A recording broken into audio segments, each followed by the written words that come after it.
விவசாய உறவுகள் அனைவருக்கும் வணக்கங்க. நான் உங்கள் பொள்ளாச்சி விவசாயி. நம்ம சேனலை நீங்கள் இப்போ தான் ஃபஸ்ட் டைம் பார்க்குறீங்கன்னா கீழே இருக்கிற ரெட் கலர் சப்ஸ்கிரைப் பட்டனை ப்ரெஸ் பண்ணி பெல் ஐக்கானை கிளிக் பண்ணிக்கிங்க.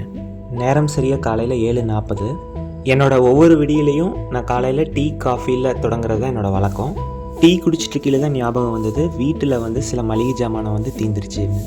ஸோ என்னோடய ஒய்ஃப்கிட்ட சொல்லி லிஸ்ட்டு போட சொல்லியிருந்தேன். அதான் அவங்க லிஸ்ட்டு எழுதிட்டுருக்காங்க. மளிகை ஜாமான லிஸ்ட்டும் ரெடி ஆகிடுச்சு. ஸோ கூடவே கட்டப்பையும் கொண்டு கொடுத்துருக்காங்க. ஸோ நம்ம இப்போ கடைக்கு போகிறதுக்கு நம்மளும் தயாராகிட்டோம். நம்ம தோட்டத்தில் இருக்கிறதுனால நம்ம தோட்டத்தை சுற்றி எந்த மளிகை கடையும் இல்லைங்க. ஸோ நம்மளுக்கு இந்த மாதிரி மளிகை ஜாமானை வாங்கணும் அப்படின்னா நம்ம டவுனுக்கு தான் போகணும். நம்ம தோட்டத்திலிருந்து மளிகை கடைக்கு சுமார் 2 கிலோமீட்டர் தூரம் வருங்க. இப்போ நம்ம டிபார்ட்மெண்ட் ஸ்டோருக்கு வந்தாச்சுங்க. கோயம்புத்தூர் டு பொள்ளாச்சி மெயின் ரோட்லிங்க கோவில்பாளையங்கிற ஏரியாவில் இந்த சேரன் டிபார்ட்மெண்ட் ஸ்டோர் இருக்குங்க. கோவில்பாளையம் சுற்று வட்டாரத்தில் இருக்கிற நண்பர்கள் யாராச்சும் இருந்தீங்க அப்படின்னா கண்டிப்பாக இந்த டிபார்ட்மெண்ட் ஸ்டோர் பற்றி உங்களுக்கு தெரிஞ்சிருக்கலாம். நான் கொண்டு வந்த மளிகை பொருள் லிஸ்ட்டையும் ஒரு ட்ரேவையும் கையில் எடுத்துட்டேங்க. ஸோ ஒவ்வொரு பொருட்கள் எங்கே இருக்குது அப்படின்னு சொல்லி தேடி நான் எடுத்துக்கிட்டேன். மளிகை பொருட்கள் வாங்கின கையோட நம்ம வீட்டுக்கு வந்தாச்சு. நான் கடையிலேருந்து வாங்கிட்டு வந்த பொருட்கள் எல்லாத்தையும் என்னோடய ஒய்ஃப்கிட்ட நான் கொடுத்துட்டேங்க. அவங்க எல்லா பொருளும் சரியாக இருக்கா அப்படின்னு சரி பார்த்துட்ருக்காங்க. கோதுமை மாவு, சேமியா, தயிர் பாக்கெட், தீப்பெட்டி, பாசிப்பயிறு, நிலக்கடலை, சம்பா ரவை, அஸ்கா, இதெல்லாம் தான் நான் இன்றைக்கி வாங்கிட்டு வந்த பொருட்கள். நேரம் சரியாக 10 மணி ஆயிடுச்சுங்க. லைட்டாக வயிறு பசிக்கிறதுக்கு ஆரம்பிச்சிருச்சு. எங்கள் வீட்டில் இன்றைக்கி காலையில் டிஃபன் தோசையும் கேரட் பீன்ஸ் குருமாவுங்க. என்னோடய ஒய்ஃப் ஒரு பிளேட்டில் தோசையும் ஒரு சொம்பில் தண்ணியும் கொண்டு கொடுத்துட்டாங்க. நானும் சாப்பிட்றதுக்கு ஸ்டார்ட் பண்ணியாச்சுங்க. தோசை ஒய்ஃப் சுட்டிருக்காங்க. கேரட் பீன்ஸ் குருமா அம்மா இன்றைக்கி வச்சுருக்காங்க. அவசரமாக சாப்பிட்டுட்டு அடுத்த கட்ட வேலையை பார்க்கலாம் அப்படின்னு சீக்கிரம் சாப்பிட்டுட்ருக்கேங்க. எங்கள் தோட்டத்தில் இருக்கிற நாய்க்குட்டிக்கு ஒரு வாரமாக உடம்பு சரியில்லைங்க. அது ஃபுட் எதுவுமே எடுத்துக்கிறது இல்லை. அதனால் அதை கொஞ்சம் வாக்கிங் கூட்டிகிட்டு போகலாம் அப்படின்னு சொல்லி இப்போ நாங்கள் போயிட்டுருக்கேங்க.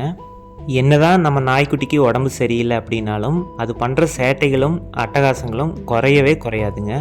வீட்டுக்கு முன்னாடி இருக்கிற ஒரு சாலையில் தான் எங்களோட நாய்க்குட்டி நாங்கள் கட்டியிருக்கோங்க. நான் சங்கிலி அவுக்கலான்ட்டு போகையில் அது அட்டகாசம் பண்ணுறதுக்கு ஸ்டார்ட் பண்ணிடுச்சுங்க. பொதுவாக என்னோடய நாய்க்குட்டியை நான் எங்களோட தென்னந்தோப்புக்குள்ளேயே நான் வாக்கிங் கூட்டிகிட்டு போயிட்டு வந்துடுவேங்க.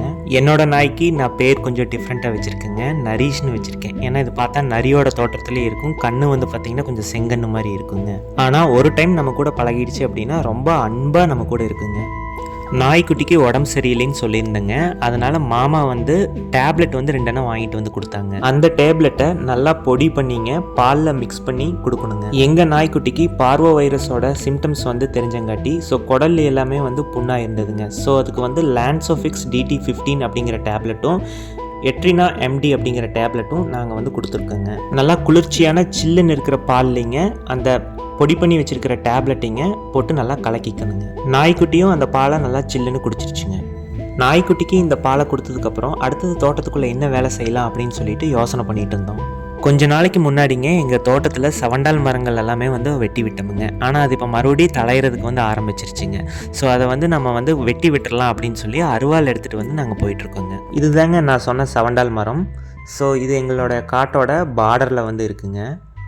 இந்த மரம் எதுக்கு பயன்படும் அப்படின்னா ஆடு வச்சுருக்கிறவங்களுக்கு தெரியுங்க. ஸோ ஆடு இந்த தலையை விரும்பி சாப்பிடுங்க.